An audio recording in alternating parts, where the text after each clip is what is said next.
쉽게 먹으려 흘라 이렇게 합니다. 밤에 자는 애들 앞에도 일어나서 곰밥 먹으라 해요.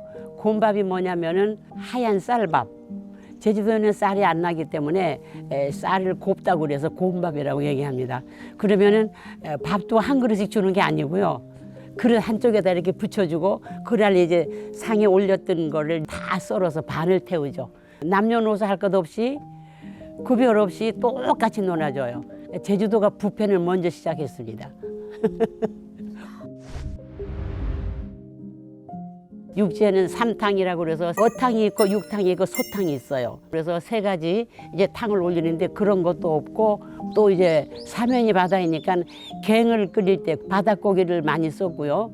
제주도는 적 같은 거 꼬챙이 끼는 거 돼지가 이제 많이 있어서 돼지고기로 육적을 했고 꼬쟁이 끼거든요. 이 통으로 하지 않고 나중에 나눠 먹기 좋게 하기 위해서 이제 그런 거라든가 우리나라 전통에 보면은 소적이란 게 있어요. 두부를 쓰거든요. 또 제주시를 중심으로 서쪽은 콩을 하기 때문에 두부로 적을 만들고 해서 동쪽은 땅이 빌리라고 해서 자갈이 많은 땅이기 때문에 메밀로 하기 때문에 메밀묵을 쓰고 바닷가에 사는 사람들은 소라적도 올리고 문어적도 올리고 산으로 갈수록 이제 파를 적으로 만들어서 이제 올리고 그냥 이 지역에서 나는 식재료를 가져서 조상한테 정성껏 대접했던 그런 것이 제주도 식계 문화입니다.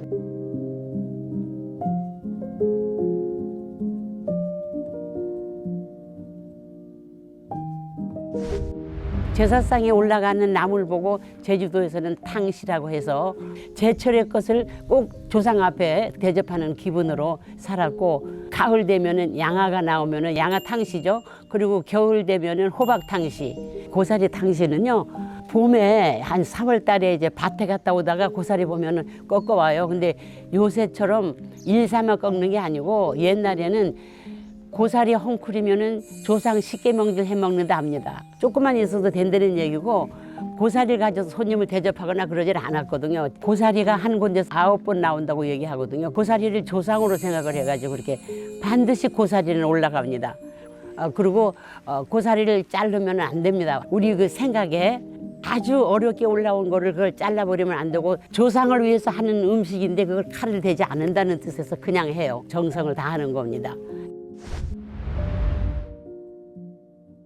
상어적하고 방어적하고 옛날에는 모돌이라고 그래서 상어과에 속하는 건데 우리가 봤을 때에 생선 중에서도 제일 그냥 당당하게 보이고 그래서 우리가 그런 걸로 이제 하게 되면은 자손들이 더 번영을 하지 않을까 해가지고 이제 하기도 했습니다만은 요새는 재래 자체가 나오지도 않고 하기 때문에 쉽게 오징어 사다가 이제 적도 하고 그렇습니다. 옛날에는 다 뜻을 뒀고 그거를 미리 또 장만을 해서 했었어요.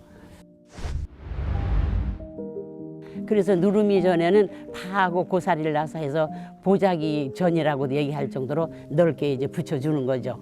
그래서 이제 저희 집은 사각형으로 붙입니다만은 동그랗게 붙이는 집도 있어요. 넓게 붙여주는 이유는 고사리가 이렇게 올라오다가 이게 피면서 새가 올라오거든요.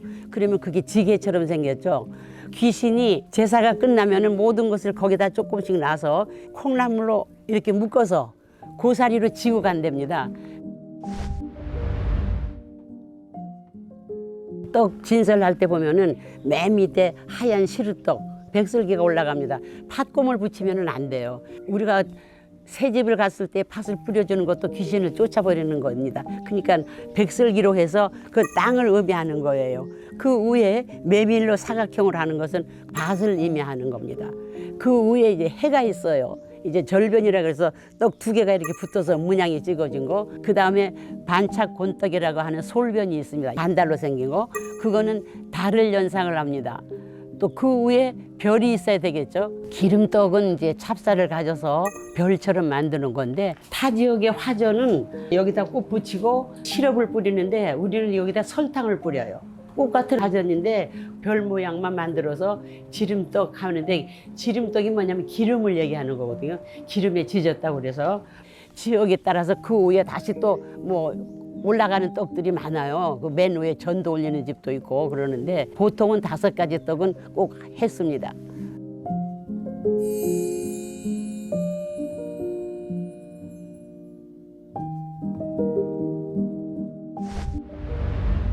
매는 서쪽으로 올리고 갱은 동쪽으로 올리고 조율이시라고 하는데 제주도에는 대추 밤이 없기 때문에 홍동백사만 지키고요.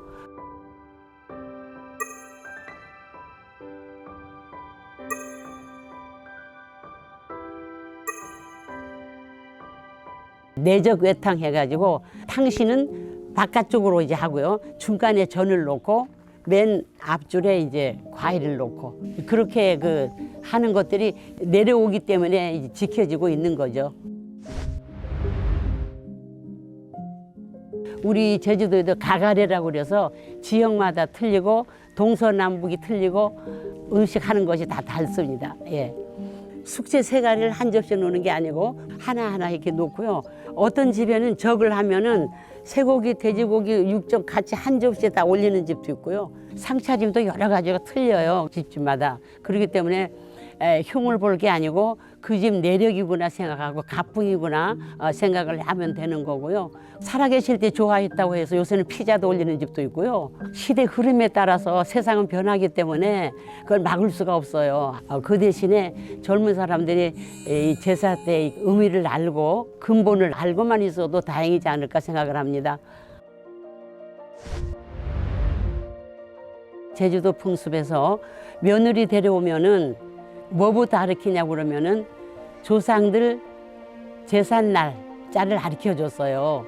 행신을 가르쳐 주는 게 아니고 그만큼 돌아가신 분 앞에 정성을 다하고 의지하고 살고 이렇게 했다고 볼 수가 있습니다. 자기가 난 고장에서 자기가 생산한 식재료를 가져서 조상 앞에 대접한다는 것은 대단한 정성을 가져서 한다는 생각으로 그렇게 합니다. 그리고 나물도 한쪽에 심었으면은 이거는 쉽게 날 먹을까 하면은 더 정성을 가게 되는 거죠. 음식 만드는 날은 상에 올리기 전에는 절대 자손들이 못 먹었어요. 짜든 싱겁든 간도 안 봅니다. 그렇게 해서 하기 때문에 조상 숭배의 정신이 굉장히 오래 이제 보존되고 있다고 하는 것이 제주도라고 볼 수가 있습니다.